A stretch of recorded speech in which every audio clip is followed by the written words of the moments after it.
Mən fəxr edirəm ki, mən Azərbaycanlıyam. Kunuzi MKS, poiskais Azərbaycanis. Biz ancaq bazarda meyvə satmırıq. Biznesdən məşğul olanlar çoxdur burada. Azərbaycandan bura gələndə bizim həmvətənlərin o xoşlarına gəlir. Təbiət, millət, təmizlik, sadəlik.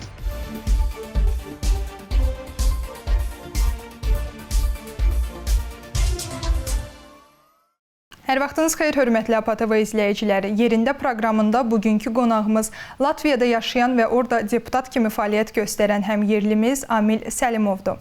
Xoş gördük Amil bəy. Salam əleyküm, hər vaxtınız xeyir olsun. Necəsiniz? Əziz tamaşaçılar. İşlər necə gedir? Sağ olun, hər şey yaxşıdır. Yaxşıdır, hər şey şükür Allaha yaxşıdır. İşləyirik. İnşallah daha yaxşı olacaq. Əvvəlcə bilmək istərdik ki, əslən hardansınız və Latviyaya necə gəlmisiniz? Dünyaya mən ümumiyyətlə Latviya, Riga şəhərində gəlmişəm. Sovet dövründə 80-ci illərdə mənim atamı göndəriblər Latviyaya əskərliyə. Yəni o vaxtlardan atam elə bil ki vurulub bu şəhərə, bu ölkəyə və əskərlikdən sonra düşündü ki qalacaq və yaşayacaq burada. Ailəni qurdu Azərbaycanda və sonra mənim anamla gəldilər Latviyaya. 85-ci ildə də mən dünyaya gəlmişəm, 87-ci ildə də Rigada mənim bacım dünyaya gəlib. Bir Azərbaycanlı kimi Latviyada siyasətə daxil olmaq çətin oldumu? Yəni necə oldu ki, deputat seçildiniz? Yol həqiqətən də bu parlamentə qədər deputat səviyyəyə çıxmağa qədər çoxlu işlər görülüb. 2020-ci ildən biz peşəkar elə bil ki siyasi fəaliyyəti göstəririk. 21-ci ildə öz yeni siyasi partiyanı qeydiyyatdan keçirdik və 22-ci ildə isə parlament seçkilərdə biz ümumiyyətlə 11 yer parlamentdə götürdük.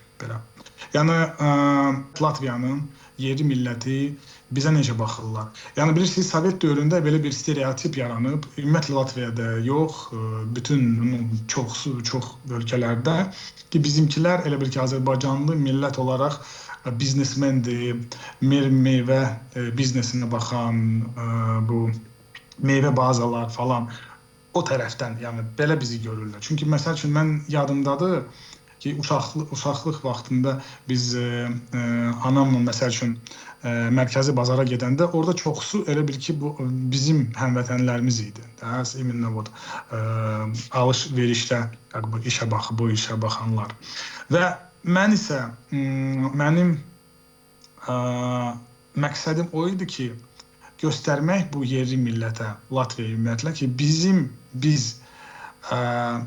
ancaq bazarda meyvə satmırıq. Yəni biz bacarılıqlı, savadlı və elə bir millətik işdək, hansı ki çoxlu və xeyir göstərə bilər biz yaşadığımız ölkədə. Yəni hardasa bir 3-4 il olar ki mən hər gün elə bil ki bu ictimai işlə məşğul idim.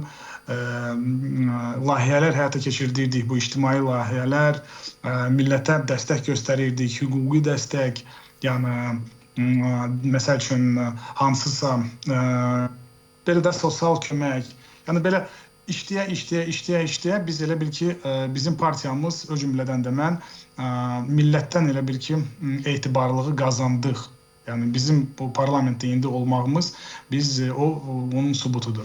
Mənim şəxsi siyasi fəaliyyətimlə bağlı parlamentdə bir nümunə kimi sizə deyə bilərəm. Bu yaxınlarda məsəl üçün Ermənistan elan elədi ki Avropa tərəfə, Avropa Şurasının istiqamətində işləyirlər və Avropa Şurasına üzv olmaqların fikri var. Və bizim parlament ümumiyyətlə bu addımı dəstəklədi. Mən də isə bu xəbəri elan eləyəndən sonra mən həmən dəqiqə parlamentdə çıxdım tribuna özüm və öz şəxsi fikrimi bildirdim bu haqda. Tā skaitā arī par Armēnijas iestāšanos Eiropas Savienībā. Gribēju jums atgādināt, ka 30 gadi pēc kārtas Azerbaidžānas teritorijas bija okupētas ar armēņu karaspēkiem. Un vienkārši aizvērt acis uz to, ka tās zemes bija okupētas un nepievērst tam uzmanību, tikai dēļ tā, ka Armēnija gribas iestāties uz Eiropas Savienību, tas nebūs korekti. Ja? Yani mən dedim ki, biz etiraz etdik onların Avropa Şurasına üzv olmaqla, amma ki onlar öz buraxdığı səhvlərin cavabını verməlidirlər. Yəni 30 ildən çoxdur Azərbaycan torpaqları işğal altındaydı və dağıdıblar o şəhərləri, kəndləri məsəl üçün və ona beynəlxalq məhkəmədə onlar cavablarını verməlidirlər. Yəni bu belə, yəni nəsə Azərbaycana ya da ki toxunanda və əlbəttə ki mən həmişə çıxıram tribunaya və Azərbaycana tərəfini saxlayıram. Azərbaycan və Latviya arasındakı münasibətlər barədə nə düşünürsünüz? Hər iki ölkə arasında əlaqələrin inkişafı üçün hansı sahələrdə daha çox iş görülməlidir? Bizim münasibətlərimiz yaxşıdır. Mən qiymətləndirə bilərəm ki, o perspektiv və potensial inkişafa çoxdur. Azərbaycana ümumiyyətlə çoxlu tələbələr gəlir burada ali təhsil almağa. Texnik, yəni Ruski Texnik Universitet var, Latviya Universiteti var. Tək Azərbaycandan Latviyaya yox, Latviyadan da Azərbaycana. Yəni bu Erasmus proqramları olsun, digər proqramlar ola bilər. Yəni təhsili mütləq inkişaf etdirmək lazımdır. Bu birinci istiqamətdir. Sonra iş qüvvəsi. Məsəl üçün biz Avropa Şurasının üzvüyük və Avropanın bazarı açıqdır. Yəni bizim buradan yeri Latviyanın elə bil ki vətəndaşları, qeyri vətəndaşları, onlar gedirlər, görürlər ki, məsəl üçün burada maaş biraz aşağıdır, nəinki məsəl üçün Almaniyada ya da ki Fransaya. Heç bir yəni onlar üçün çətinlik yoxdur, otururlar avtobusa və yaxud təyyarəyə gedirlər, yəni daha belə inkişaf eləmiş ölkələrə işləməyə. Amma ki biz məsəl üçün Azərbaycan üçün bu iş yerləri yarada bilərik burada. Yəni bu tikinti üzrə ola bilər, fərqi yoxdur, istehsal açmaq məsəl üçün. Bu ikinci istiqamətdir. Üçüncü, bu biznes məsələlər. Məsəl üçün biz Azərbaycan investorlar üçün belə bir ki meydan yarada bilərik ki, Azərbaycandan investor gələ bilər, burada bir istehsal yarada bilər. Yəni fərq etmir. Yəni bu bir istiqamətdə. Biz hazırıq kömək eləməyə, dəstək göstərməyə və buradan da məsəl üçün Azərbaycanda eyni məhsulları fərqi yoxdur. Məsəl üçün meyvə suyu sokları ola bilər. Azərbaycanda istehsal olunan mallar məsəl üçün onun bir qiyməti var. Amma ki burada Avropada ümumiyyətlə həmən investor eyni biznesi burada da qura bilər və Avropa Şurasında istehsal olunmuş produktların qiyməti və elə bir ki səviyyəsi biraz bir balaca qalxır. Yəni belə bir təkliflərimiz ola bilər və biz də öz tərəfi, mən də həmvətənli kimi yəni bu dəstəyi göstərə bilərəm. Yəni bu hüquqi ola bilər dəstək, yəni dövlət səviyyəsində fərqi yoxdur. Yəni bu üç istiqaməti biz mütləq inkişaf eləməliyik və həm də ki bu siyasi istiqaməti də mütləq. Yəni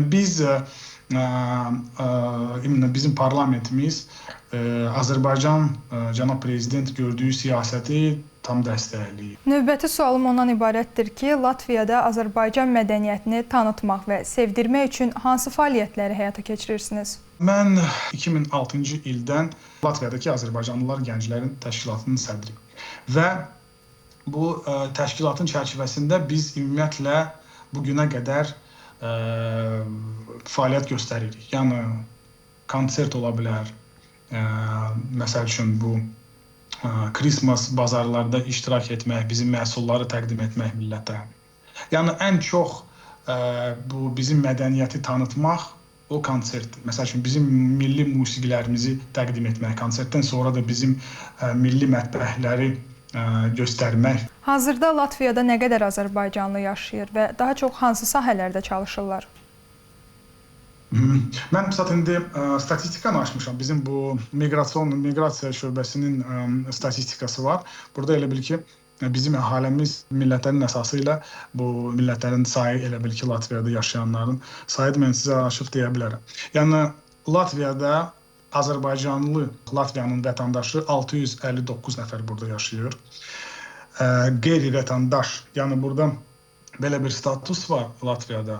Yəni bizim 2 pasportumuz var. Biri vətəndaş pasportu, biri qeyri-vətəndaş pasportu. O da eyni pasportdur, amma ki, həmən insanların səs hüququ yoxdur.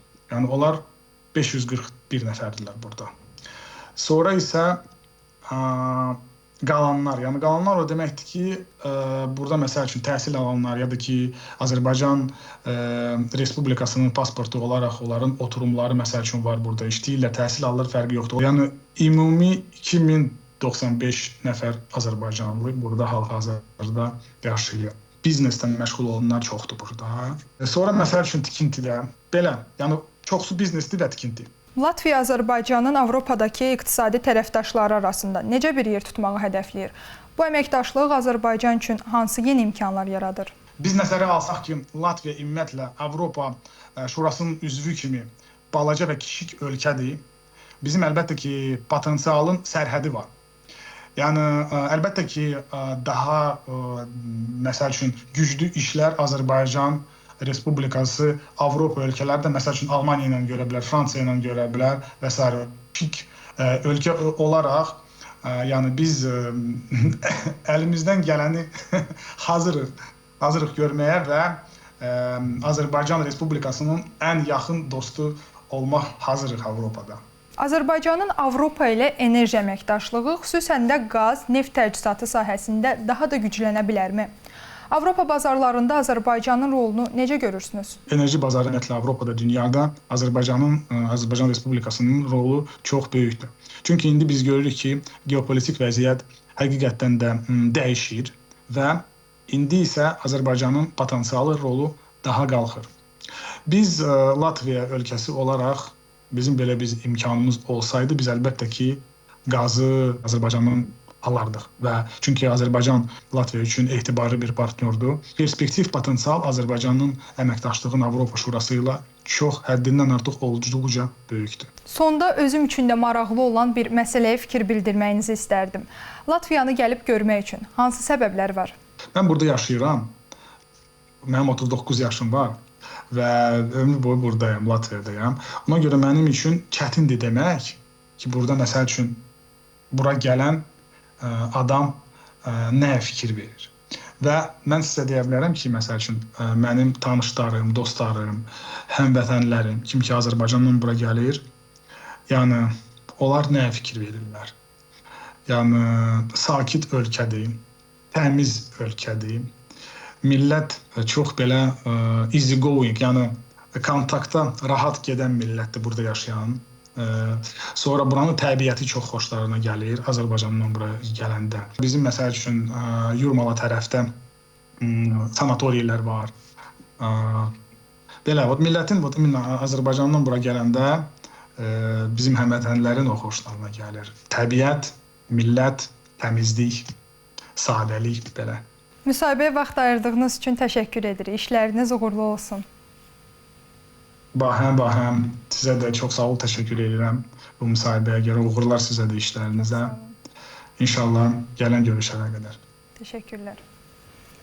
Bəli, hörmətli tamaşaçılar, xatırladaq ki, bugünkü qonağımız Latviyada yaşayan və orada deputat kimi fəaliyyət göstərən həmyerlimiz Amil Səlimov idi. Sağ olun, salamat qalın.